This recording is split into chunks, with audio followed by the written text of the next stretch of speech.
My name is Denise Hall. I am 31 years old, a captain in the military police stationed at Fort Liberty. I have spent my entire youth protecting this country, standing guard on foreign soil, yet I couldn't protect the one person who mattered most, my own mother. From the monsters disguised as family. I never thought a simple reunion dinner would turn into an active crime scene. It happened the moment I refused to hand over $15,000 of my blood money, savings earned in the desert heat, to fund my addict stepbrother's wedding. My stepfather, Gary, didn't hesitate. He screamed, "Hold her, Tyler. Teach this ungrateful bitch a lesson." I felt the wind of a heavy glass ashtray sailing past my face, slicing the skin above my eyebrow. Blood trickled into my eye, blurring my vision, but I saw him clearly. Tyler, the brother I used to carry on my hip when we were kids. He lunged at me, fist cocked high, growling like a feral animal. In the corner, my mother, Linda, just curled into a ball, her hands clamped over her mouth to stifle a sob. They thought a lone woman would crumble. They thought they had me cornered. But they forgot one fatal detail. I had just come off shift, and my standard issue Axon body cam was still blinking green. Let me know what state you are listening from in the comments and hit that subscribe button right now if you believe that when a family becomes a battlefield, love needs to be replaced by martial law. The suspension of my old Ford F-150 groaned as I pulled into the driveway of the house on the outskirts of Fayetteville, North Carolina. It was a humid evening, the kind that makes your uniform stick to your back. I cut the engine, but I didn't get out immediately. I just sat there, gripping the steering wheel until my knuckles turned white, staring at the house I grew up in. They had painted the siding a cheerful shade of blue, trying to mask the rot inside. But I knew better. The air around this place always felt heavy, like the pressure before a thunderstorm that never breaks. My heart was hammering a frantic rhythm against my ribs, a stark contrast to the calm exterior I was trained to maintain.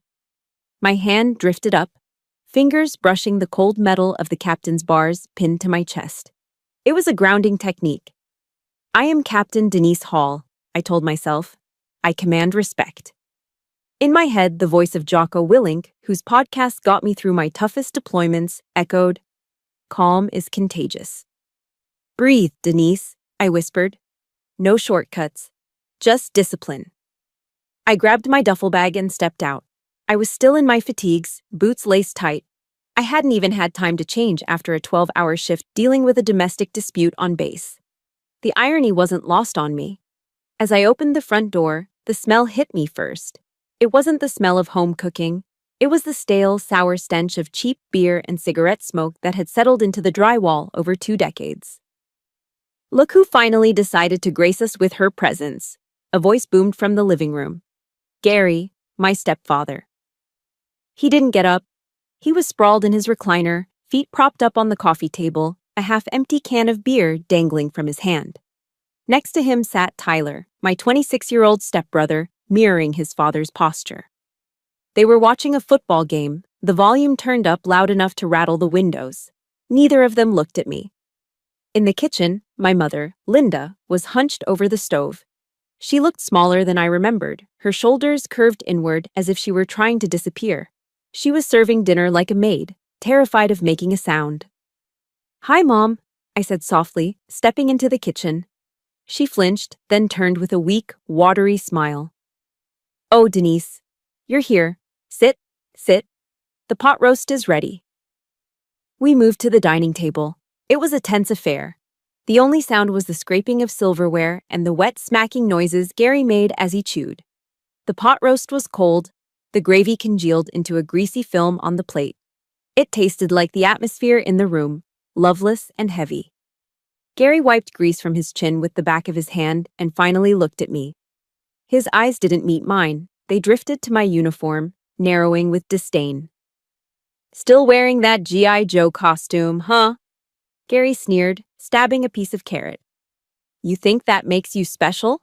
You think you're some kind of hero?" I kept my eyes on my plate, slicing my meat with surgical precision. "It's my job, Gary. I came straight from work." "Work?" Tyler scoffed, his mouth full. Writing tickets for speeding on base isn't real work, Denise. You're basically a mall cop with a better costume. At least I have a job, Tyler, I shot back, my voice level. How's the job hunt going? Or are you still finding yourself on Gary's couch? Tyler slammed his fork down. I'm an entrepreneur, okay? I have prospects. And besides, I'm busy planning the wedding. It's going to be at the Hilton downtown. Top tier, classy. I almost choked. Tyler had been unemployed for 2 years. He couldn't afford a burger at McDonald's, let alone a wedding at the Hilton. That sounds expensive, I said, glancing at Mom. She was staring intently at her soup bowl, refusing to look up. That was the signal. I knew it. This wasn't a dinner. It was an ambush. Gary cleared his throat, the sound like gravel grinding together. He finished his beer and crushed the can in his hand, setting it on the table with a definitive clack. Speaking of the wedding, Gary started, his tone shifting from mocking to demanding. We ran the numbers. We're a little short. How short? I asked, though I already knew I wouldn't like the answer. 15,000, Gary said. He said it casually, like he was asking to borrow $5 for gas. I know you just got that deployment bonus from your little trip to the sandbox. Go to the bank tomorrow, draw it out, give it to your brother. The room went dead silent. The audacity stole the breath from my lungs. That money wasn't just a bonus. It was hazard pay. It was months of sleeping in a tent, missing birthdays, dodging IEDs, and living in a constant state of hypervigilance. That money was my down payment for a small house, my escape plan. I looked at my mother. Mom, did you know about this? She trembled. Denise, honey, it's for family. Tyler needs a good start. I can't do that, Gary, I said, my voice firm. That money is my savings. I'm buying a house next month. Gary's face turned a deep shade of purple. He slammed his fist onto the table, making the silverware jump. Your money, he roared, spittle flying across the table. Your money is this family's money. Who put a roof over your head when your deadbeat father died? Me. I raised you, I fed you, and now you're going to nickel and dime me? You selfish, ungrateful wretch. I've paid my way since I was 18. I stood up, my chair scraping loudly against the floor. I send Mom money every month. I'm not financing a party for Tyler. It's not a party, it's my wedding, Tyler yelled, jumping up. He was swaying slightly. I could smell the bourbon on him from across the table. You've always been jealous of me. You think you're better than us because you went to college and joined the army. You're just a jealous bitch. Watch your mouth, Tyler, I warned, my command voice slipping out. Gary stood up slowly, his eyes cold and predatory. He looked at Tyler and nodded toward me. She needs to learn respect, Gary hissed. Teach your sister a lesson, son. Show her who runs this house. It happened in slow motion. Tyler, fueled by liquid courage and his father's toxic permission, lunged across the corner of the table. He grabbed the collar of my uniform, bunching the fabric in his fist. Give me the money, he screamed, raising his right hand to slap me. A move he had used on girlfriends before, a move he used to use on me when we were teenagers. But I wasn't a teenager anymore, and I wasn't a victim. My training took over instantly. No thought, just reaction. As his hand came down, I stepped inside his guard. My left forearm blocked his strike, deflecting it harmlessly. Simultaneously, my right hand clamped onto his wrist, twisting it sharply outward while I drove my shoulder into his chest. It was a standard MP takedown maneuver. Leverage over strength. Tyler yelped as his balance vanished. I swept his leg and drove him into the hardwood floor. Thud. The house shook. Tyler hit the ground hard, the air rushing out of his lungs in a wheeze. I held his arm in a lock against his back, pinning him down with my knee. Stay down, I ordered. Do not move. My heart was pounding, adrenaline flooding my system. I looked up, expecting Gary to be rushing me next. I was ready to fight them both if I had to. But Gary wasn't attacking. He was standing by the wall, a terrifyingly calm smile playing on his lips. It was the smile of a man who had just been handed a loaded weapon. He pulled his smartphone from his pocket. He looked at me, his eyes gleaming with malice, and then he tapped the screen. He put the phone to his ear, and in a split second, his demeanor changed. His face crumbled into a mask of sheer terror. He began to hyperventilate, fake tears welling in his eyes. 911, he screamed into the phone, his voice trembling with a performance worthy of an Oscar. Please, send help. It's my daughter. She's a soldier. She's having an episode. She's crazy. She just tried to kill her brother. There's blood everywhere. Oh God, please hurry before she kills us all. I froze. My knee was still on Tyler's back, but a cold chill, colder than any winter night, washed over me. He wasn't just trying to steal my money. He was trying to destroy my life. The wail of sirens cut through the heavy air of the living room like a knife. Red and blue lights strobed against the drawn curtains, painting the room in a chaotic rhythm. It was in that exact moment, as heavy boots crunched on the gravel driveway, that I witnessed a terrifying transformation. Gary, who seconds ago had been standing over me with a predatory grin, sprang into action. He grabbed his own greasy hair, roughing it up until he looked disheveled. With a violent jerk, he tore the collar of his flannel shirt, popping a button that skittered across the hardwood floor. Then, he dropped to his knees beside Tyler and let out a theatrical sob. Before the door opened, Gary turned his head toward me. The fear on his face vanished, replaced by pure, venomous hatred. "You're dead, you little bitch," he hissed. "I'm going to take your rank. I'm going to take your job. I'm going to make sure you rot in a cell." Then, the mask slammed back into place. "Officer, thank God!" Gary screamed as the door burst open, his voice cracking with fake hysteria. He cradled Tyler's head like a grieving father. "Help us. My daughter. She's snapped. She's got PTSD. She's trying to kill us." Two police officers from the Fayetteville PD stormed in. Officer Ruiz, the lead, had his hand hovering over his taser. "Police, let me see your hands. Everyone stay where you are," Ruiz barked. His eyes landed on me immediately. I didn't flinch. My training kicked in. I snapped to attention, my back rigid, and raised my hands slowly to shoulder height, palms open. My face was a mask of absolute neutrality. "I am unarmed, officer," I stated calmly. "I am complying." The contrast was jarring. Me, a military police captain, standing perfectly still in uniform. Gary, disheveled, weeping, smelling of stale beer. And Tyler, curled on the floor, moaning for the audience, and Mom, huddled in the corner, hands over her ears, sobbing quietly in utter defeat.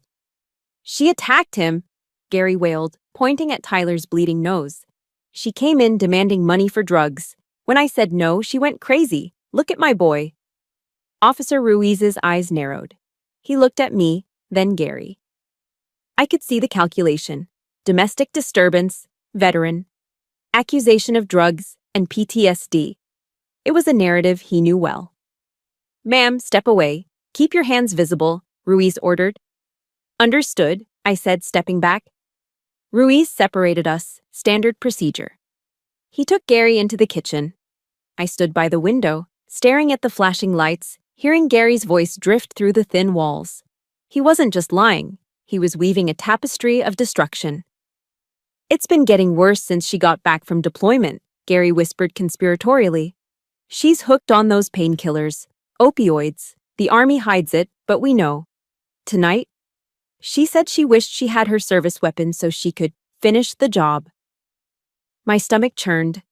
It was a lie so vile it took my breath away. He was weaponizing the very real struggles of my brothers and sisters in arms against me.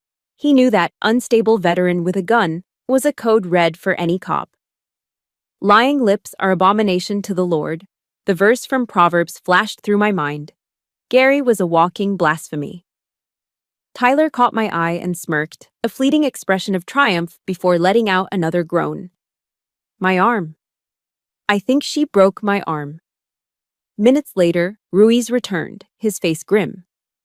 "Captain Hall," he said, acknowledging my rank. "Your stepfather is making serious allegations: aggravated assault, domestic violence, threats against life." "They are false allegations," I replied steady. "I acted in self-defense. My stepbrother attacked me when I refused to give them money." Ruiz sighed, rubbing his neck. Look, Captain, I see a bleeding man and a distraught father. And I see you, without a scratch, in North Carolina, without independent witnesses. He glanced at my mother. Did she see what happened? My heart leaped. Yes, ask her. Ruiz walked over to Mom. Ma'am? Mrs. Holton? Can you tell me what happened? Did your daughter attack your son? The room went silent. Gary stepped out of the kitchen, leaning against the doorframe. He didn't speak. He just stared at Mom with dark, flat eyes, a look that promised retribution. If you speak, you pay. Mom looked up, terrified. She looked at Ruiz, then Gary, and finally me. She stammered, hands shaking. I was in the kitchen. I didn't see anything. I just heard yelling. My heart shattered. She was so broken by that monster she couldn't even defend her own child. She chose survival over truth. Ruiz walked back to me. Captain Hall, it's a he said, she said. I can't arrest you without evidence. But your stepfather wants to press charges. He's demanding a report. I understand, I said, feeling a cold numbness. Pressing charges meant an investigation. My commanding officer would be notified. My security clearance, my career. Everything was hanging by a thread. I'm writing this as a domestic disturbance for now, Ruiz said. But I suggest you leave the premises immediately. I will leave. Gary stood behind Ruiz. As the officer turned away, Gary looked at me. He mouthed 4 words. I told you so. I didn't scream. I didn't lunge. That's what he wanted, for me to lose control and prove his lie true. Instead, I grabbed my duffel bag and walked out. The humid night air felt cleaner than the air inside. As I walked to my truck, despair threatened to pull me under. The injustice burned like acid. I had served my country, done everything right. Yet a liar was inside drinking my mother's coffee, while I was treated like a criminal. Before we move on, I need you to do something.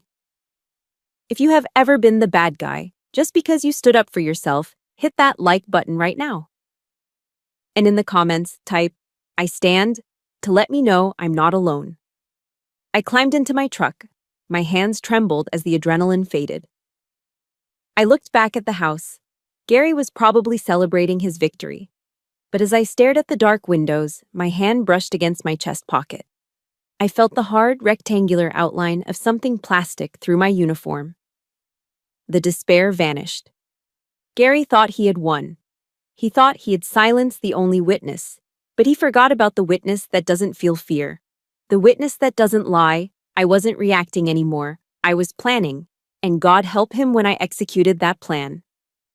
Gary didn't wait. He didn't even let the sun fully rise over the pine trees of North Carolina before he launched his next attack. He knew he couldn't beat me in a physical fight. I was younger, stronger, and trained to neutralize threats.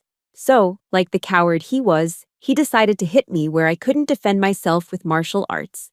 He went for my livelihood. He went for my honor. At 800 hours, while I was on the parade deck at Fort Liberty overseeing a morning drill for new recruits, a call was coming into the Provost Marshal's office. Gary Holton, playing the role of the terrified, law-abiding citizen, was on the line. He wasn't drunk this time. His voice was steady, sober, and laced with a calculated concern that would have fooled anyone who didn't know the devil beneath the skin. I'm afraid for my life, sir, Gary told the dispatcher, his voice recorded on the emergency line. My stepdaughter, Captain Denise Hall. She has unauthorized weapons. She's been talking about ending things, about taking people with her. She threatened to kill the whole family last night. If the army doesn't intervene, I'm terrified she's going to cause a massacre. He knew the trigger words: unauthorized weapons, mental instability, mass shooting threat. In the modern military climate, those words were nuclear. They bypassed all red tape and triggered an immediate, zero-tolerance response.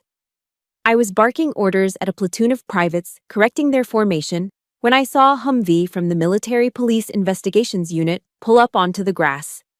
2 MPs stepped out. They weren't smiling. They weren't my friends from the mess hall. They were on duty, and their faces were grim. One of them was Sergeant Miller, a man I had shared coffee with just 2 days ago. He wouldn't meet my eyes. "Captain Hall," Miller said, his voice stiff, "I need you to step away from the platoon." The recruits stopped their drill. 100 pairs of eyes turned to watch. The silence on the parade deck was deafening. "Is there a problem, Sergeant?" I asked, keeping my voice calm, though my heart began to hammer against my ribs. "Ma'am, per order of Colonel Alden, you are to be escorted to headquarters immediately," Miller said. Then he took a breath, like he hated what he was about to say. "I am also ordered to relieve you of your sidearm, temporarily." The air left my lungs. To be disarmed in front of subordinates is the ultimate humiliation for an officer. It's a public declaration that you are no longer trusted, that you are a threat. I felt the heat rise in my cheeks, a burning shame that pricked at my eyes. I unholstered my M17 pistol slowly, cleared the chamber, and handed it to Miller butt first. My hands were shaking, just barely, but enough for me to feel it. "Am I under arrest?" I asked quietly. "Not yet, ma'am. Just detained for questioning regarding a serious allegation." As I walked to the Humvee, flanked by 2 MPs like a common criminal, I could feel the recruits whispering behind me. 12 years of service.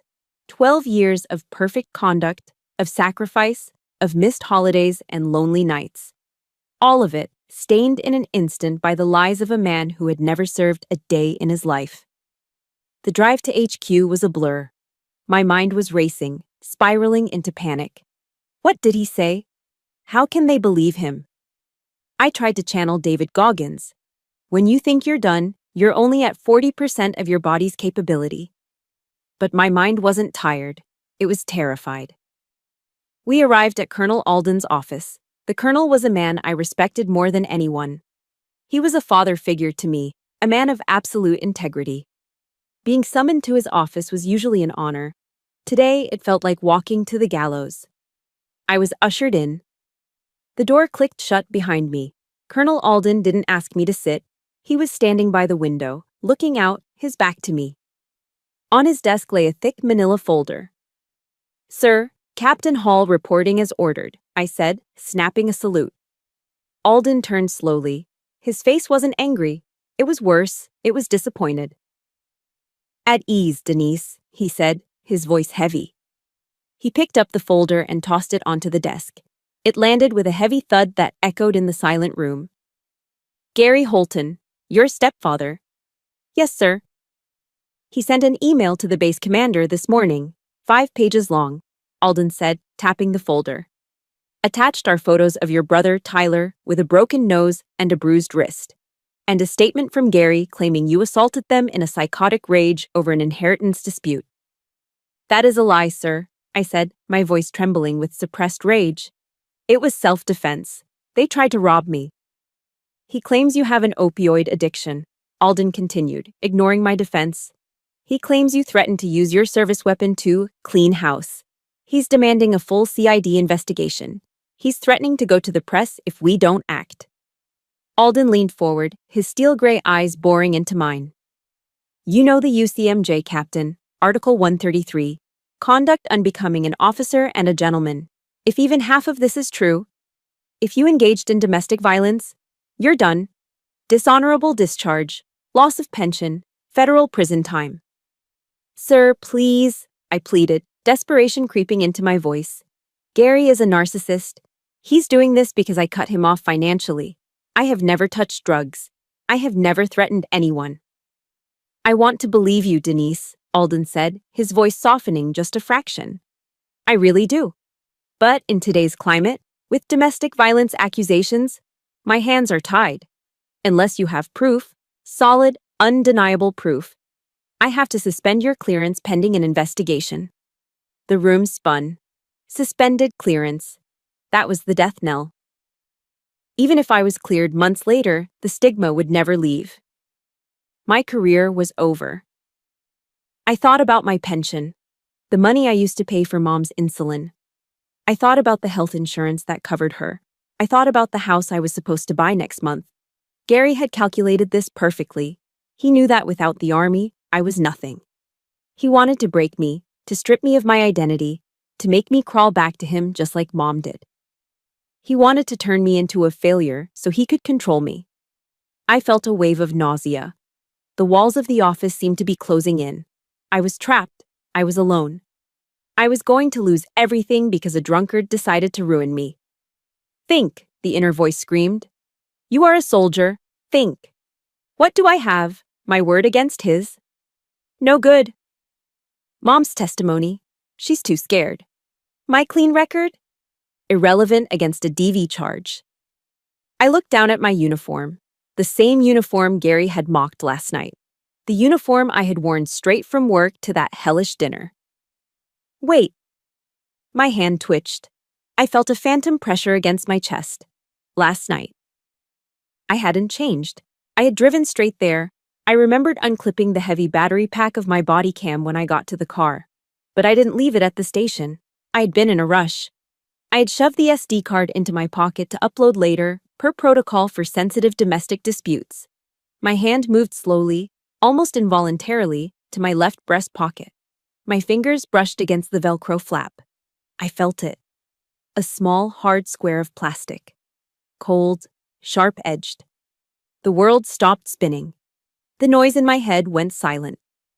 I looked up at Colonel Alden. The fear in my chest evaporated, replaced by a cold, burning clarity. Gary had made one mistake. He thought I was just a daughter. He forgot I was a cop, and cops collect evidence. Sir, I said, my voice no longer trembling. You said you need proof? Alden looked at me, confused by the sudden change in my demeanor. Yes, proof. I undid the Velcro on my pocket. The sound, reap, was loud in the quiet office. I reached in and pulled out the small black memory card. I held it up between two fingers like a holy relic. I forgot to turn it off, I whispered, a ghost of a smile touching my lips. It's all here, sir. Every word. Every lie. The silence in Colonel Alden's office was thick enough to choke on. He was staring at the small black SD card I held between my fingers, his expression unreadable. To him, it was just a piece of plastic. To me, it was my life. You said you forgot to turn it off? Alden asked, his voice skeptical but curious.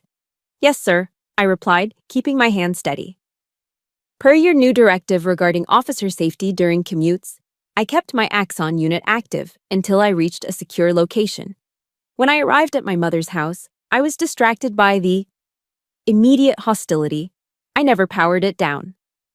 I stepped forward and placed the card on the glass surface of his mahogany desk. It made a tiny click sound. This is the raw footage, sir. Unedited, encrypted, time-stamped. It will show you exactly who the aggressor was. Alden looked at the card, then at me. He let out a long, heavy sigh, the kind that comes from a man who has seen too much deception in his career. He reached for the card.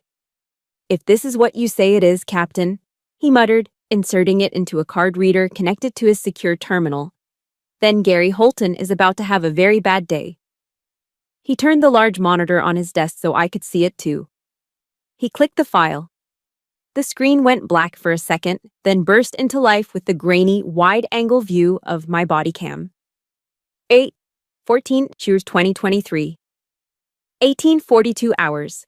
The audio kicked in immediately, crystal clear high-definition sound. Give me the money. Tyler's voice filled the office, slurred and aggressive. On the screen, his face was distorted with rage, his fist raised high. The camera jerked as I flinched back. Stay back, Tyler. Stop! My voice on the recording was loud, authoritative. I wasn't screaming in panic. I was issuing commands. Rules of engagement followed. Then came the scuffle. The camera angle tilted wildly as I blocked his strike. The sickening thud of Tyler hitting the floor echoed through the speakers. Stay down. Do not move. Alden leaned forward, his eyes glued to the screen. He watched as I pinned Tyler. But then, the camera stabilized. It was pointing directly across the room, directly at Gary.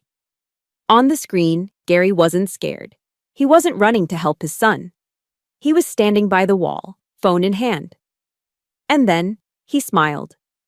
It was a smile that chilled the room, a smirk of pure, calculated malice. Allo 911, Gary's voice rang out, shifting instantly from a grunt of exertion to a high-pitched shriek of terror. "Please, send help. It's my daughter. She's a soldier. She's having an episode." We watched as Gary ruffled his own hair. We watched as he tore his collar. We watched him drop to his knees and fake a sob, all while casting a hateful glare at the camera lens he didn't know was recording. "Son of a bitch," Alden whispered. The video ended. The screen froze on that final image of Gary's face, the mask of a victim, slipping just enough to reveal the predator underneath. For a moment, nobody moved. The only sound was the hum of the computer fan. Then, Colonel Alden exploded. Bam!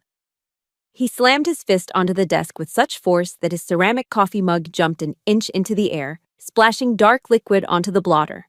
His face, usually composed, was beet red. "That bastard!" Alden roared, pushing his chair back. He dared to use my office, my MPs, my resources for a personal vendetta." His anger wasn't directed at me anymore. It was a righteous fury, the kind only a commander feels when his troops are attacked dishonorably. He files a false report with a federal agency. Alden paced behind his desk, his hands clenched into fists. He slanders a commissioned officer. He wastes taxpayer money on a witch hunt because you wouldn't give him cash for a wedding?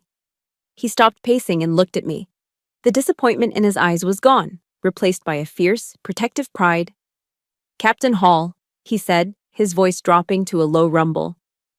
"You acted with exemplary restraint. You followed the use of force continuum perfectly. You de-escalated. You neutralized the threat without causing excessive harm. And you maintained discipline while that parasite tried to destroy you." "Thank you, sir," I said, feeling the knot in my chest loosen for the first time in 24 hours. "You are cleared, Denise," Alden said firmly, pulling the SD card out and handing it back to me. "Effective immediately. Your sidearm will be returned. The suspension is lifted." He walked back to his desk and picked up the phone. "Get me the Judge Advocate General's office," he barked into the receiver. "And get the Fayetteville police chief on the line. I want to report a case of filing false charges and harassment of a federal officer." He hung up and looked at me with a grim smile. "I'm not going to let this slide. We're going to send a cease and desist letter so heavy it'll crush his mailbox. And if he breathes in your direction again, I'll have the FBI at his door for interfering with military duties." "John 8:32, sir," I said softly, a wave of relief washing over me. "And ye shall know the truth, and the truth shall make you free." "Amen to that, Captain," Alden nodded. "Dismissed. Go get your gun back." I saluted, turned on my heel, and walked out of the office. The air in the hallway felt lighter. The MPs who had escorted me looked confused as I walked past them, head held high, straight to the armory to reclaim my M17. I had won. The evidence was irrefutable. My career was safe. My honor was intact. But as I sat in my car in the parking lot, clipping my holster back onto my belt, the victory began to taste like ash. I closed my eyes, and the image from the video played back in my mind. Not Gary's smirk, not Tyler's fist. It was Mom. In the corner of the frame, blurry and out of focus, was my mother. She was huddled against the china cabinet, her hands over her ears, shaking like a leaf. She looked so small, so terrified. Gary hadn't just lied to the police. He had terrorized her into silence. He was controlling her, draining her, using her fear to feed his own ego. I realized then that this wasn't over. Clearing my name was just the first battle. The war was still raging inside that house. Gary wasn't just a liar. He was a parasite. A tick burrowed deep into the skin of my family, sucking the life out of the host until there was nothing left. And you don't negotiate with a parasite. You don't reason with it. You burn it out. I started the engine of my truck. I wasn't going back to the barracks. I had a new mission now. If Gary wanted to play dirty with money, I was going to find out exactly where the money was going. I pulled out my phone and dialed the number of an old friend in banking. It was time to follow the paper trail. The opportunity came 2 days later. Gary, in his infinite arrogance, had taken Tyler for a tuxedo fitting. He wanted his son to look like royalty for a wedding he couldn't afford. And of course, he was paying for it with credit cards that were likely already maxed out. I watched from down the street in my rental car as Gary's truck pulled away. As soon as they turned the corner, I drove up the driveway. The house felt different when they weren't there. It wasn't angry. It was just sad, cold. I used my key to let myself in. The air conditioning was off to save money, yet the house felt freezing. I found Mom at the kitchen table. She wasn't cooking or cleaning. She was just sitting there, staring at a pile of envelopes. Some were unopened, others were torn open, their contents spilling out like confetti of doom. Final notice, past due, collection agency. Mom, I said softly. She jumped, her hand flying to her chest. Denise, you shouldn't be here. If Gary comes back... He's gone for at least 2 hours, I said, pulling out a chair and sitting opposite her. We need to talk, right now. She looked away, her fingers nervously picking at the edge of a utility bill. About what? There's nothing to talk about. Mom, look at this table. I gestured to the sea of red ink. I need to see the bank accounts. I need to see the savings. Dad's 401k that he left you. Where is it? It's fine, she whispered, her voice trembling. Gary handles the finances. He says he's investing. He says the market is down right now, but it'll bounce back. He says we're going to double our money soon. Investing, I repeated, skepticism dripping from my voice. Mom, Gary hasn't held a steady job in 5 years. What is he investing in? Crypto, she mumbled, and some sports tech company. My stomach dropped. It was the classic script of a financial predator. Open the laptop, Mom, I ordered, my tone leaving no room for argument. Log into the joint account, now. She hesitated, tears welling up in her eyes. He'll be so mad if he finds out. He tried to have me arrested, Mom, I snapped, slamming my hand on the table. He tried to ruin my life. I don't care if he gets mad. Open the damn computer. She flinched, then slowly pulled Gary's laptop toward her. Her hands shook as she typed in the password.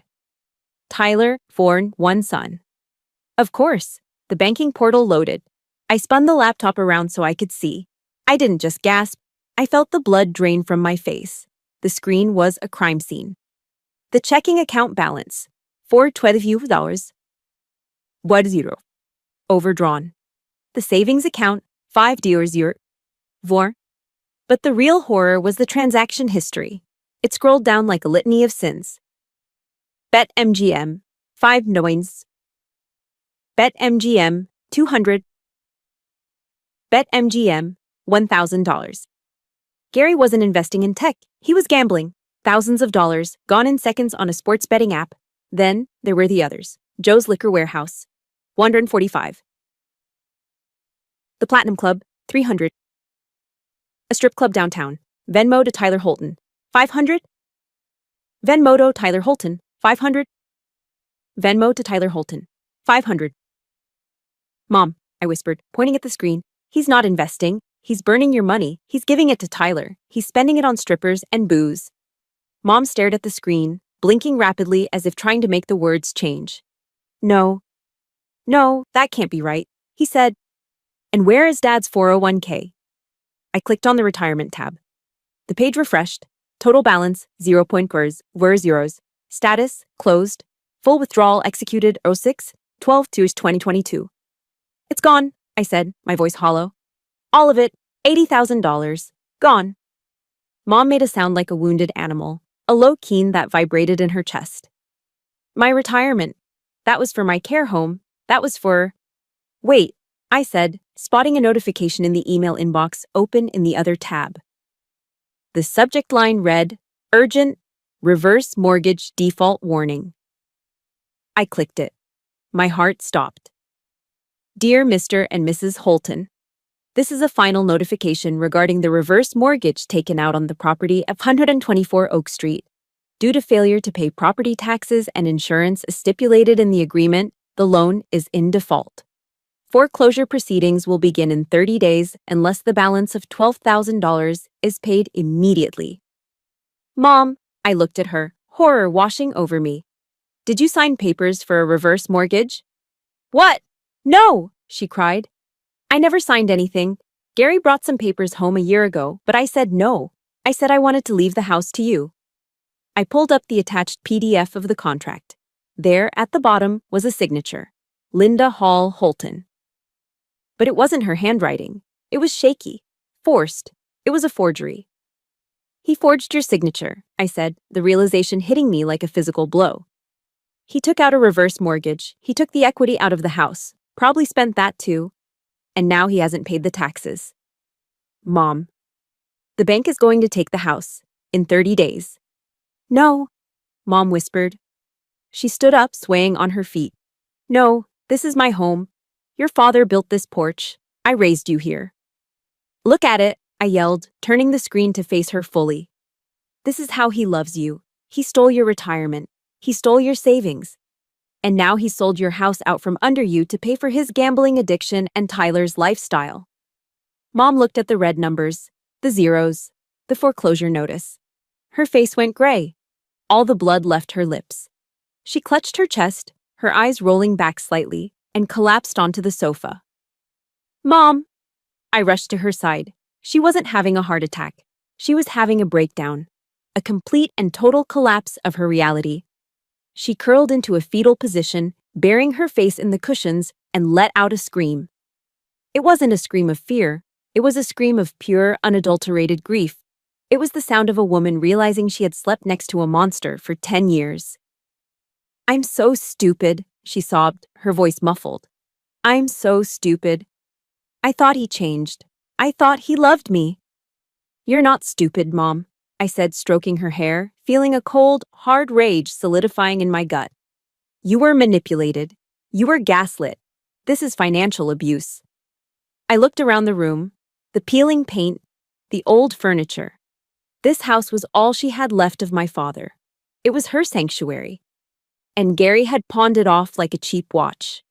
This wasn't just a family dispute anymore. This was a felony. Wire fraud, forgery, elder abuse. My sadness evaporated. In its place, something else took root.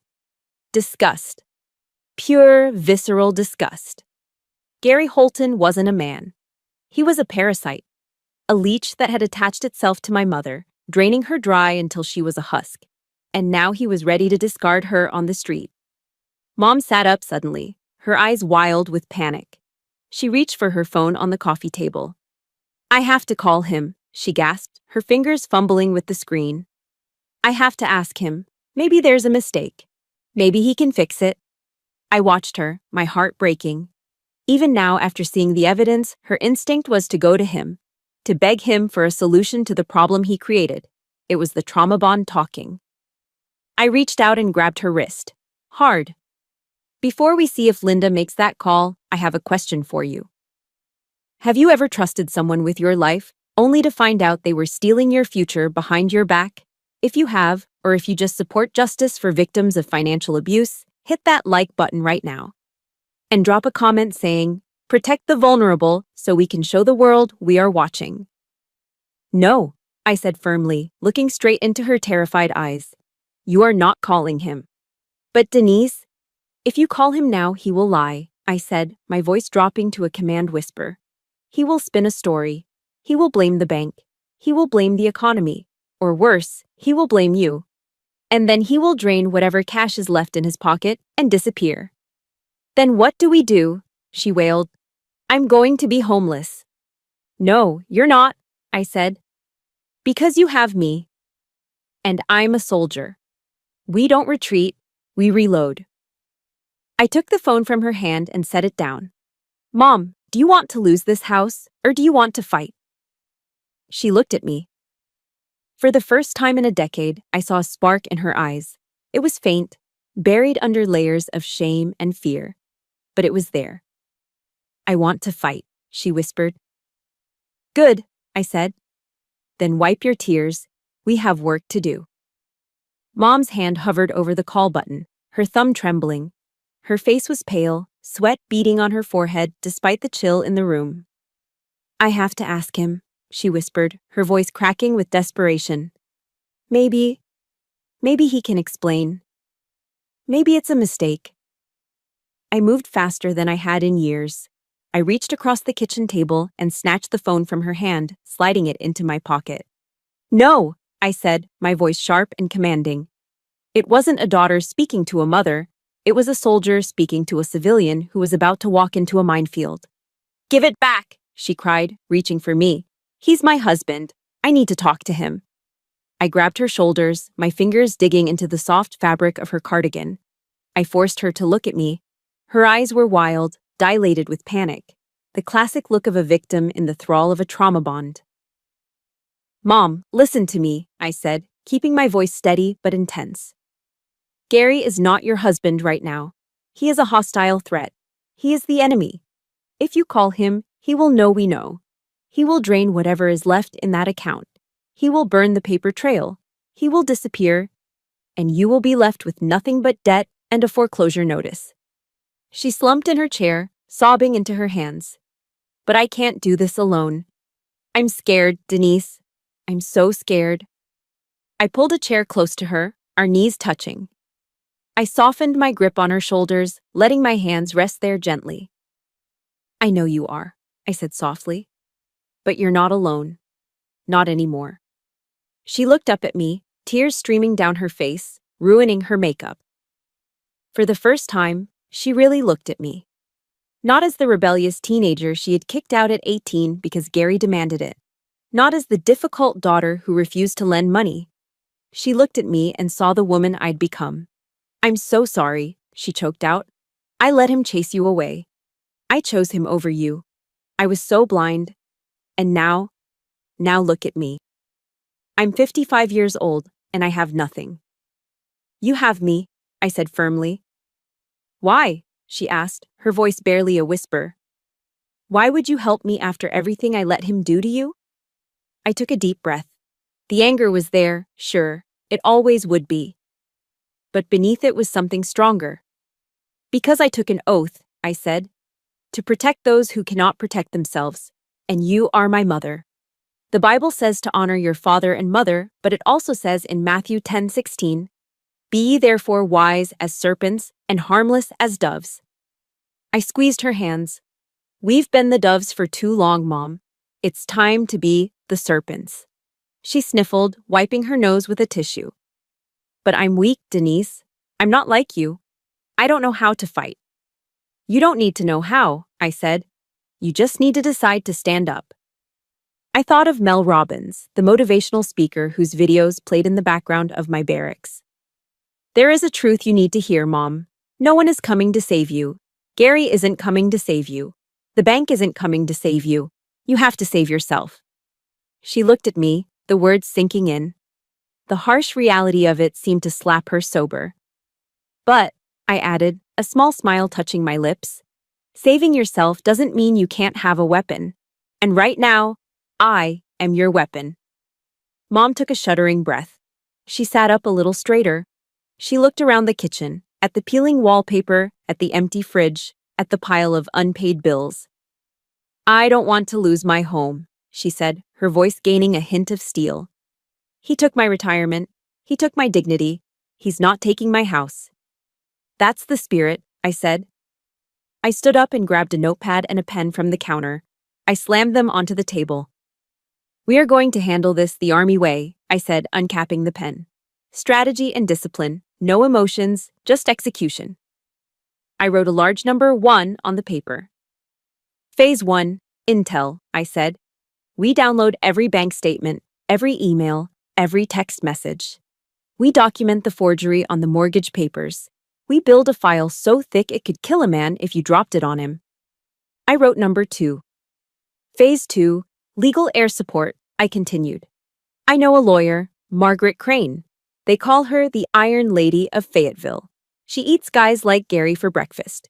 We get her on retainer today. I wrote number 3. Phase 3, the kill shot, I said, looking at Mom. We don't just divorce him, we expose him. We make sure he leaves this marriage with nothing but the shirt on his back and a criminal record. Mom looked at the list. Her hand reached out and took the pen from me. He has a safe, she said quietly. In the garage. He thinks I don't know the combination, but I saw him type it in once. It's his birthday. I grinned. See? You're already a serpent. Open it, she said. Whatever is in there, let's add it to the pile. We spent the next hour raiding our own home. We found cash stashed in envelopes. We found pawnshop receipts for jewelry Mom thought she had lost. We printed bank statements until the printer ran out of ink. By the time we were done, the kitchen table looked like the war room at the Pentagon. Mom signed the power of attorney document I had downloaded and printed. Her signature was firm this time, no shaking. I trust you, Denise, she said, handing me the paper. Do whatever it takes. I will, I promised. I pulled out my phone again. This time, I wasn't calling a friend. I was calling a shark. I dialed the number for Margaret Crane's office. It rang twice. Law offices of Crane and Associates, a receptionist answered. This is Captain Denise Hall, I said, my voice crisp. I need to speak to Margaret Crane immediately. Tell her I have a case involving high-level financial fraud, forgery, elder abuse, and a narcissist who thinks he's smarter than the U.S. Army. There was a pause, and then a click. A moment later, a raspy, smoky voice came on the line. It sounded like whiskey and nails. Captain Hall, Margaret Crane said, you had me at narcissist. Talk to me. I have video evidence of assault, I said, looking at Mom, who was now calmly shredding Gary's credit card offers. I have bank statements showing gambling debts paid with stolen retirement funds. I have a forged reverse mortgage contract, and I have a very angry mother who is ready to burn it all down. Margaret Crane let out a laugh. It was a loud barking sound, a sound of pure delight. Captain, she said, you just described my dream case. I've been bored all week. Bring everything to my office in an hour. I'll clear my schedule. I hung up the phone and looked at Mom. Pack a bag, I said. You're coming with me. We're going to a hotel tonight. When Gary comes home to an empty house and a missing safe, the war officially begins. Mom nodded. She stood up and walked to the bedroom. She didn't look back. The victim was gone. The survivor had taken her place, and Gary Holton had no idea what was coming for him. The week leading up to the wedding was a masterclass in psychological warfare. But for the first time in our lives, Mom and I were the ones holding the trigger. Gary and Tyler thought they had won. They mistook our silence for submission. They interpreted Mom's quiet nodding as defeat. When Gary demanded Mom iron his shirt for the rehearsal dinner, she did it without a word. When Tyler bragged about the honeymoon suite he had booked on a credit card that was technically already defaulted, I just smiled and said, "That sounds lovely, Tyler." They ate it up.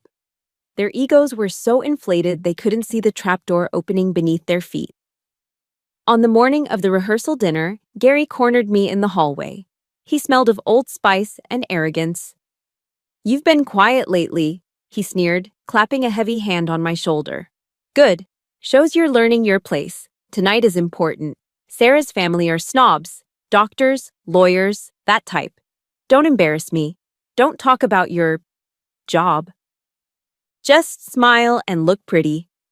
I looked at his hand on my shoulder, fighting the urge to snap his wrist. Instead, I looked him in the eye and gave him the most genuine smile I could muster. "Don't worry, Gary," I said sweetly. "Tonight is going to be unforgettable. I promise." He grunted, satisfied, and walked away. He didn't know that my silence wasn't surrender. It was the sound of a cannon being loaded. Back at my off-base apartment, I wasn't getting ready. I was working. My laptop hummed on the kitchen counter, surrounded by empty coffee cups. I wasn't cleaning a weapon or polishing my boots. I was building a bomb. But this bomb was made of pixels and PDF files. I had spent 3 nights scanning every single document Mom and I had unearthed. The bank statements with the negative balances, the forged reverse mortgage contract with the shaky signature, the text messages Gary had sent me over the years, calling me worthless, threatening to kill my dog, threatening to ruin my career. And of course, the pièce de résistance, the body cam footage. I imported everything into a PowerPoint presentation. I titled the file simply, "The Truth About the Holton Family." I edited it like a documentary. Slide 1. The lie, Gary's claims of wealth. Slide 2. The theft, Mom's empty 401k. Slide 3. The fraud, the mortgage. Slide 4. The violence, the video. It was brutal. It was undeniable. It was a 5-minute presentation that would dismantle 2 lifetimes of lies. I saved the file. Then I copied it to 3 separate USB drives. One for my pocket, one for my purse, one for the car. In the military, we call this redundancy. 2 is 1 and 1 is none. If Gary tried to stop one, I'd have 2 more ready to go. At 1600 hours, my phone buzzed. It was a text from Big Mike. Mike was a former Army Ranger I had served with in Afghanistan. He stood 6'4" and was built like a vending machine made of muscle. He now ran a private security firm in Fayetteville. Text: assets in place. We'll be at the Green Valley at 17:30. Front and back exits covered. I typed back, Roger that. Target is hostile. VIP, my mother, is priority. Do not let anyone leave once the show starts. Text: understood. Nobody touches the VIP. See you there, Captain. I set the phone down. I didn't want a brawl. But I knew Gary. When a narcissist is cornered, they don't cry. They attack. And Tyler, drunk on entitlement and probably bourbon, would be unpredictable. I wasn't taking any chances with Mom's safety. It was time to suit up. For a civilian wedding, most sisters would wear a nice dress. Maybe something floral, something that blended in. I went to my closet and pulled out the garment bag that held my dress mess uniform. This is the Army's equivalent of a tuxedo, but far more significant. It's a short, fitted jacket with satin lapels, high-waisted trousers with a gold stripe down the leg, and a cummerbund. It screams formality. It commands authority. I put on the white shirt, fumbling slightly with the studs. I tied the black bow tie. I slipped into the jacket. Then came the medals. I pinned my rack to the left chest. The Bronze Star, the Commendation Medal, the Campaign Medals, each one a testament to discipline, sacrifice, and honor. Concepts Gary and Tyler couldn't even spell. I looked in the mirror. The woman staring back wasn't Denise, the stepdaughter. She wasn't Denise, the victim. She was Major Select Denise Hall, an officer of the United States Army, and tonight, she was the executioner. I took a deep breath, centering myself. The verses of Psalm 23 came to me, a warrior's prayer. Yea, though I walk through the valley of the shadow of death, I will fear no evil. For thou art with me. Thy rod and thy staff, they comfort me. Amen, I whispered. I grabbed the silver clutch that held nothing but a tube of lipstick and 3 black USB drives. I picked up my laptop bag. I walked out to my truck. The sun was setting, painting the North Carolina sky in hues of bruised purple and angry orange. It felt appropriate. The Green Valley restaurant was a fancy place. White tablecloths, crystal chandeliers, overpriced wine. It was the kind of place Gary loved because it made him look rich. It was the perfect stage for his downfall. I started the engine. My hands were steady on the wheel. Tonight, there would be no yelling, no crying, just cold, hard facts projected on a 10-foot screen. I pulled out of the parking lot and headed toward the Valley of Death. Gary wanted a memorable rehearsal dinner. He was going to get one. The Green Valley restaurant was a vision of manufactured elegance.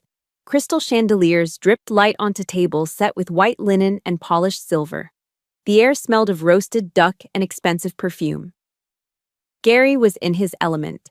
He stood at the head table, holding a flute of champagne, his face flushed with wine and self-importance. He was giving a toast. Of course he was. When I look at my son, Tyler, Gary boomed, his voice projecting to the back of the room, I see a young man of integrity, a man I raised to be a provider, just like me. And Sarah, well, we are just so honored to welcome such a prestigious family into our humble fold. He raised his glass toward Sarah's parents, Dr. and Mrs. Sterling. They smiled politely, unaware they were being toasted by a man who was technically bankrupt. Tyler sat next to Sarah, looking smug in his rented tuxedo. Sarah looked radiant, twisting the large diamond ring on her finger. The ring I knew was bought with stolen money. I stood in the shadows near the AV booth, watching the performance. My laptop was already plugged into the projector system. The HDMI cable was the fuse. My finger was on the detonator. And I want to thank my lovely wife, Linda, Gary continued, gesturing to Mom, for standing by me while I worked tirelessly to pay for this beautiful evening. It wasn't easy, but for family, I'd spend every dime I have. That was it. The lie was too big to let pass. I stepped out of the shadows. My dress mess uniform caught the light, the gold stripe on my trousers gleaming. Actually, Gary, I said, my voice amplified by the microphone I'd commandeered from the DJ booth. I think it's time we clarified exactly whose dimes you spent. The room went silent. Heads turned. Gary froze, his glass halfway to his mouth. His eyes bulged when he saw me. Denise, he sputtered. What are you doing? Sit down. I have a gift for the happy couple, I said, walking toward the center of the room, my laptop in hand. A special presentation. I think Sarah and her family deserve to know the history of the Holton legacy. Cut the mic, Tyler yelled, standing up. Security, get her out of here. But the security at the door didn't move. Big Mike and his partner stood like statues, arms crossed, blocking the exit. They weren't working for Tyler. I hit the spacebar. The large projection screen behind the head table flickered to life. It wasn't a montage of baby photos. It wasn't a sappy love story. It was a bank statement. Specifically, it was a high-resolution scan of the joint account, with the negative balance highlighted in red. 412. Next was the 4.01k withdrawal records 0.000, and below that, a list of credit card debts totaling $150,000. A gasp rippled through the room. It started as a murmur and grew into a wave of shock. What is this? Dr. Sterling asked, putting on his glasses. This, I said, my voice calm and clinical, is the financial reality of the man who claims to be paying for this dinner. Tonight's meal? Paid for with stolen retirement funds from my mother, Linda Hall. That ring on Sarah's finger? I clicked to the next slide. A credit card statement showing a $5,000 charge at K Jewelers, followed immediately by 3 charges at the Platinum Club. Bought with a credit card taken out in my mother's name without her consent, I finished, along with a few $1,000s in lap dances. Sarah gasped, pulling her hand back as if the ring had suddenly burned her skin. She looked at Tyler. Tyler, is this true? She's lying, Tyler screamed, his face turning a mottled red. She hacked the bank. She's jealous. Am I? I asked. Let's see what kind of man you really are, Tyler. I hit the spacebar again. The screen went black for a second. Then, the audio kicked in. Give me the money. The video from my body cam played on the 10-foot screen. It was loud. It was violent. It was undeniable. The room watched in horrified silence as Tyler, the man of integrity, lunged at his sister with a fist raised. They watched him get slammed to the floor. They heard the wet thud. And then they saw Gary. They saw the smirk. They saw the performance. They heard the lie. She's crazy. She's trying to kill us. Mrs. Sterling stood up, her hand covering her mouth. Oh my God, she whispered. They're monsters. Gary dropped his champagne glass. It shattered on the floor, the sound sharp and final. Turn it off, Gary roared. He looked like a madman, veins bulging in his neck. Turn it off right now, you ungrateful bitch. I'll kill you. He charged. He abandoned all pretense of being a gentleman. He jumped off the dais and sprinted toward me, his hands reaching for the laptop, or maybe my throat. The room screamed. But he never reached me. From the shadows, Big Mike stepped forward. He moved with surprising speed for a man of his size. He didn't tackle Gary. He simply stepped into his path and braced himself. Gary slammed into Big Mike like a bird hitting a windshield. Oof! The impact stopped Gary dead in his tracks. He bounced off Mike's chest and stumbled back, wheezing. Mike didn't even flinch. He just looked down at Gary with the impassive stare of a man who had guarded generals in war zones. Sir, Mike rumbled, his voice deep and threatening. I strongly suggest you do not touch the major. Gary looked at Mike, then at me, then at the crowd. He realized for the first time that he had lost control of the narrative. I didn't flinch. I looked past Gary, straight at Sarah. "Sarah," I said, my voice softening. "You are a good woman. You come from a good family. Do you really want to marry into this? A family of liars, thieves, and abusers. Look at them. Look at the debt. Look at the violence. Is this the life you want?" Sarah was trembling. Tears were streaming down her face, ruining her bridal makeup. She looked at Tyler, who was still standing by the table, looking small and pathetic. "Tyler," Sarah said, her voice shaking, "did you know? About the money? About your dad stealing from Linda?" "Babe, listen," Tyler stammered, holding his hands out. "It's complicated. Dad said he had an investment." "It's not complicated," Sarah yelled. "It's theft." She grabbed her left hand with her right. She yanked the diamond ring off her finger. "You are a liar," she spat, "and your father is a criminal." She threw the ring. It hit Tyler square in the chest and bounced onto the floor with a hollow clink. "It's over," she said. "The wedding is off." She turned to her parents. "Mom, Dad, let's go." Dr. Sterling stood up, buttoning his jacket. He shot Gary a look of pure disgust. "You will be hearing from our lawyers regarding the deposits we paid," he said icily. The Sterling family walked out. The guests followed, murmuring, casting glances of judgment at the Holton men. The room emptied quickly. Soon it was just me, Mom, the security team, and the two broken men. Gary sank to his knees. He wasn't looking at his son. He wasn't looking at his wife. He was staring at the door where the Sterlings had exited. "No," he whispered. "The money. The connections." He didn't care about love. He didn't care about family. He cared that his golden ticket had just walked out the door. I walked over to him. I stood over him, looking down. "You wanted a memorable night, Gary," I said coldly. "I hope this was memorable enough for you." I signaled to Mom. She stood up from her table, her head held high. She didn't look at Gary. She walked straight to the door. "Come on, Mom," I said. "We're leaving."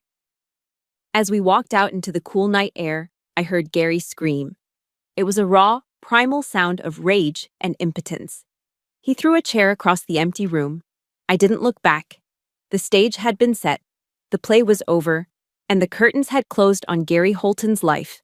But I knew, as I unlocked the car door, that a man like Gary wouldn't just scream. When the shock wore off, he would come for blood. And I would be waiting. The hammer of justice didn't fall softly. It crashed down with the weight of a North Carolina Superior Court judge. By 0900 hours the next morning, my lawyer, Margaret Crane, had secured an emergency protective order. With the video evidence and the documented financial fraud, the judge didn't hesitate. He granted immediate exclusive possession of the residence to my mother and ordered Gary to stay at least 500 yards away from both of us. At 10:30, a police cruiser pulled up to the house. It was a civil standby. Two officers stood with their arms crossed on the front lawn, watching as Gary frantically threw his clothes into garbage bags. He was only allowed to take personal effects, clothing, toiletries, nothing else. The truck? Frozen by the court as a marital asset pending the fraud investigation. The bank accounts? Frozen. The safe? Empty. I stood by the living room window with Mom, watching him. He looked small. Without his bluster, without his ability to terrorize, he was just a middle-aged man in stained sweatpants, dragging trash bags to a taxi because he didn't even have a car anymore. He looked up at the window once. I expected anger. Instead, I saw fear. He knew for the first time in his life that he was truly alone. As the taxi drove away, Mom let out a breath she seemed to have been holding for 10 years. "He's gone," she whispered. "He's really gone." "Yes," I said, squeezing her shoulder. "And he's never coming back." The air in the house felt different, lighter. For the first time, the sunlight streaming through the window didn't feel like an intruder. It felt like a guest. But the fallout wasn't over. Tyler was the next domino to fall. News of the rehearsal dinner disaster had spread through Fayetteville like wildfire. In a military town, reputation is everything. By noon, Tyler had been fired from his consulting gig, which was really just a nepotism hire by one of Gary's drinking buddies. At 2:05 p.m., there was a banging on the front door. I opened it to find Tyler. He looked like a wreck. His eyes were bloodshot, his shirt was untucked, and he reeked of stale bourbon. "Denise," he slurred, leaning against the doorframe. "You gotta help me. Sarah blocked me. My boss fired me. My landlord is kicking me out tomorrow if I don't pay rent." He looked at me with those puppy dog eyes that had worked on Mom for 26 years. "You got that bonus money, right?" he pleaded. "Just a loan, sis. I'll pay you back, I promise. I'm your brother." I looked at him. I didn't see a brother. I saw a 26-year-old man who was still acting like a 6-year-old waiting for a handout. "No, Tyler," I said calmly. "What?" He blinked, confused. But I have nowhere to go." "Then figure it out," I said. "You wanted to be a big shot? You wanted to be the golden child? Well, welcome to the real world. In the real world, you don't get bailed out when you assault people and steal from your mother." "You're heartless," he spat. "No," I said, stepping back to close the door. "I'm teaching you the only lesson Gary never did. It's called accountability." I slammed the door in his face. I locked the deadbolt.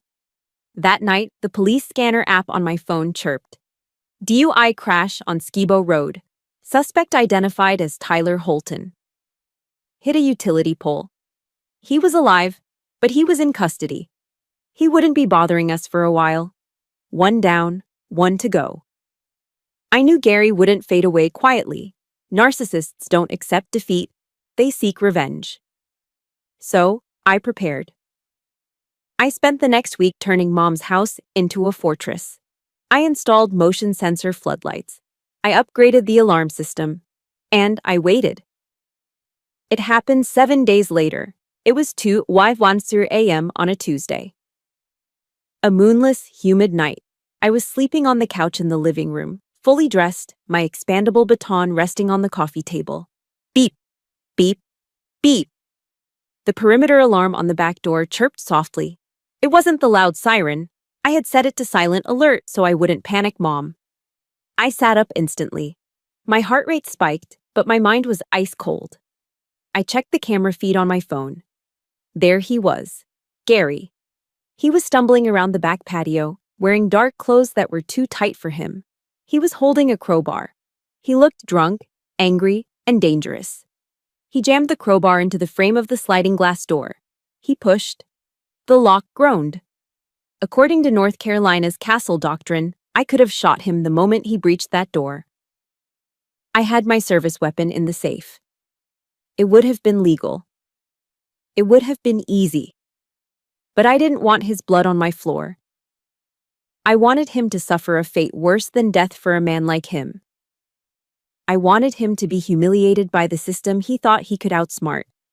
I grabbed my baton. I flicked it open. Click, clack, a solid bar of steel.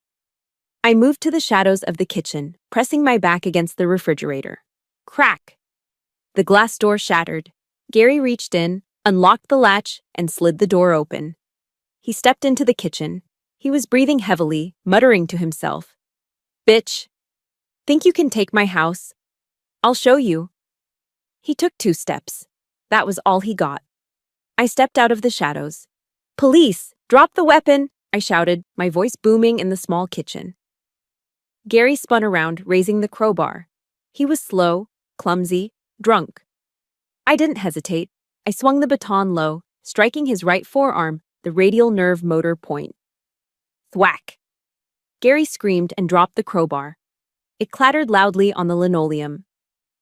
Before he could recover, I spun him around, kicked the back of his knee, and drove him face first into the floor. Slam. "Stay down!" I yelled, pressing my knee into the small of his back. I grabbed his right arm and twisted it behind him in a compliance lock. "Get off me!" he howled, thrashing like a fish on a hook. "This is my house." "Not anymore, Gary," I whispered into his ear. "You are under arrest for breaking and entering, assault with a deadly weapon, and violation of a protective order. The sirens were already wailing in the distance. I had triggered the silent police alarm the moment he stepped on the porch. Within minutes, the kitchen was swarming with uniforms. This time, Officer Ruiz wasn't there, but the officers who arrived knew exactly who I was. They knew about the EPO. They hauled Gary up. His nose was bleeding from hitting the floor. His hands were cuffed tightly behind his back. As they dragged him out the front door, he saw Mom standing at the top of the stairs in her bathrobe. "Linda!" he screamed, desperate now. "Linda, tell them to let me go. I'm your husband." Mom looked down at him. She didn't tremble. She didn't look away. She simply tightened the belt of her robe and said, "My husband died 10 years ago. You're just the mistake I finally fixed." The officers shoved him into the back of the squad car. He kicked the window, screaming curses, blaming everyone but himself. I stood on the porch with Mom, watching the red and blue lights flash against the oak trees. The engine started. The car pulled away, taking the noise, the anger, and the toxicity with it. As the taillights faded into the darkness, the only sound left was the chirping of crickets and the steady rhythm of our own breathing. "It's over, Mom," I said, putting my arm around her. She leaned her head on my shoulder. "Yes," she said. "It's finally over." We went back inside and locked the door. But this time, we weren't locking ourselves in a prison. We were locking the world out of our sanctuary. Gary was gone. Tyler was gone. The parasites had been purged, and for the first time in a long time, I slept without a weapon within reach. 3 months later, the North Carolina sky was a piercing, brilliant blue. Not a cloud dared to mar the perfection of the morning at Fort Liberty. The parade deck was filled with the crisp sound of boots snapping to attention and the flutter of the American flag in the gentle breeze. I stood center stage, my spine straight as a rod, facing Colonel Alden. "Attention to orders," the adjutant bellowed over the PA system. The crowd fell silent. "The President of the United States has reposed special trust and confidence in the patriotism, valor, fidelity, and abilities of Captain Denise Hall," the voice boomed. "In view of these qualities and her demonstrated potential for increased responsibility, she is, therefore, promoted to the rank of Major in the United States Army." Colonel Alden stepped forward. He held a small velvet box in his hand. Inside gleamed the gold oak leaf insignia, the mark of a field-grade officer. He smiled, a genuine fatherly smile that crinkled the corners of his eyes. "You earned this, Denise," he said quietly, so only I could hear. "Not just for what you did in uniform, but for the battle you won out of it." He removed my old captain's bars and pinned the new gold oak leaves onto my collar. I felt the weight of them. It was a physical weight, yes, but it felt different than the burdens I had carried for so long. For years, I had carried the weight of Gary's insults. I'd carried the weight of Tyler's failures. I'd carried the weight of my mother's unhappiness. Those weights were heavy, suffocating, and cold. This weight, this was warm. This was the weight of honor. The weight of glory. The weight of a future I had carved out with my own 2 hands. "Thank you, sir," I said, my voice steady. I turned to face the audience. Usually, at a promotion ceremony, you look for your spouse, your kids, maybe your dad. I looked for the woman in the front row. Mom was sitting there. But she wasn't the woman I remembered from that dark, beer-stained living room 3 months ago. She wasn't the woman hunched over a pile of debt. She was wearing a bright yellow sundress that matched the sunshine. Her hair was cut in a stylish bob. She was sitting upright, her hands clasped in her lap, beaming. When our eyes met, she didn't look away in shame. She waved, a small, proud wave. We had sold the house on Oak Street, the House of Horrors, as we called it now. It sold quickly, the market being what it was. We used the money to pay off every single cent of the fraudulent debt Gary had racked up. The credit card companies were satisfied. The bank closed the foreclosure file. With the remaining equity, Mom bought a small 2-bedroom condo in a quiet community just 10 minutes from the base.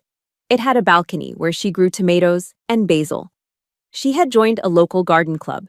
She went to brunch with friends on Sundays. She was 55 years old, and for the first time in her adult life, she was free. Seeing her smile, that was my real promotion. That was the medal I would wear on my heart forever. After the ceremony, the crowd dispersed for refreshments, but I had one last duty. A platoon of new military police graduates was waiting in formation. They were young, fresh-faced, eager to serve. They looked at me with awe, seeing the gold oak leaves, seeing the bronze star. I walked up to them. "At ease," I commanded. They relaxed their stance, but their eyes stayed glued to me. "You are all entering a profession of arms," I began, my voice carrying across the grass without a microphone. "You have been trained to shoot. You have been trained to fight. You have been trained to identify the enemy." I paused, looking at a young female private in the front row. She reminded me of myself at 20. "But I am here to tell you that the enemy isn't always wearing a different uniform," I said. "The enemy isn't always on a battlefield thousands of miles away. Sometimes the enemy is hiding in the places you trust the most.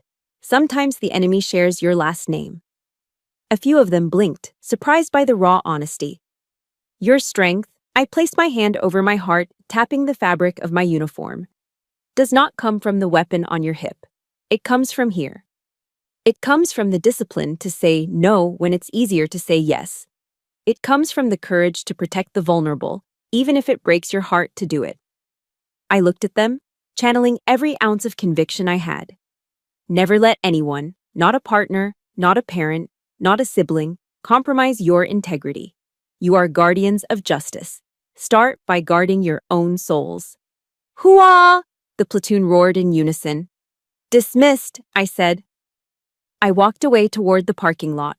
The sun was beginning to dip, painting the sky in streaks of gold and violet. I got into my new car, a sensible sedan, fully paid for. I rolled down the windows as I drove off base, letting the warm Carolina breeze whip through my hair. I thought about Gary. He was currently sitting in a cell at the Cumberland County Detention Center, awaiting trial. His lawyer had tried to get him bail, but with no fixed address and a history of flight risk, the judge denied it. I thought about Tyler. He was in court-ordered rehab as part of his DUI plea deal. Maybe he would get clean, maybe he wouldn't. But that wasn't my burden to carry anymore. I drove past the sign that said, "Welcome to Fayetteville." I wasn't angry anymore. The rage that had fueled me for months had burned itself out, leaving behind a clean, quiet landscape. I was Denise Hall, Major, daughter, protector. I had fought in deserts. I had fought in cities. But the hardest war I ever fought was the one inside my own living room. And I had won. I looked in the rearview mirror. Behind me, flying high above the base entrance, the American flag snapped proudly in the wind. Old Glory. It had survived storms, wars, and time. Just like me. I smiled, turned up the radio, and drove home to have dinner with my mother. This is Major Denise Hall, signing off. Thank you for listening to my story. If you believe that family is about loyalty and love, not just blood, please hit that subscribe button. Share this story with someone who might need to hear it. And remember, you are stronger than you think. Stand your ground.